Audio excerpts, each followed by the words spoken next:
It looks like ordinary beach sand, but under extreme conditions, this raw earth transforms into something entirely different. Today, we step inside the roaring furnaces of a mega factory to see how giant glass bottles are manufactured from scratch. The journey begins by mixing the silica sand with soda ash and limestone. This mixture is fed into a massive, gas-fired furnace operating at a staggering 2,800 degrees Fahrenheit. Here, solid earth turns into a blinding, liquid inferno.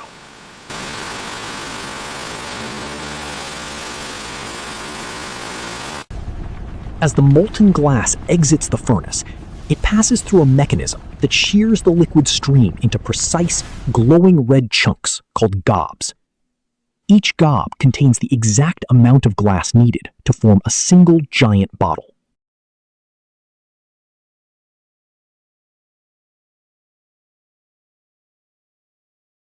The glowing gob drops instantly into a blank mold. A blast of compressed air forms the initial shape, creating a pre-bottle called a parison. This process takes less than a second as automated mechanical arms move with flawless precision. Next, the parison is transferred into the final blow mold. A second, powerful blast of air expands the hot glass to its final giant bottle dimensions. As the mold opens, a perfectly formed, radiant glass bottle emerges onto the conveyor belt. To prevent shattering, the bottles pass through a massive cooling tunnel called an annealing layer, which slowly relieves internal stress. Finally, high-speed lasers inspect each bottle for imperfections. Only the perfect ones survive, ready to be filled and shipped worldwide.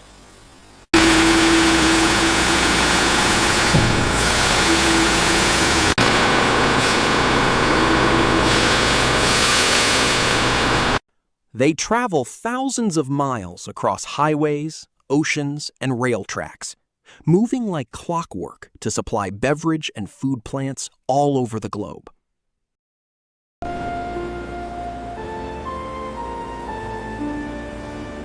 Finally, they reach their destination. Now filled, sealed, and labeled, the giant glass bottles land on supermarket shelves. Gleaming under the store lights, their perfect symmetry and flawless finish are designed to do one thing: catch the consumer's eye. And here is the ultimate payoff: the crisp pop of the seal breaking, the satisfying clink of heavy, ice-cold glass, and the perfect smooth pour. What started as raw, gritty sand on a warehouse floor has been forged by fire into the perfect vessel of modern life.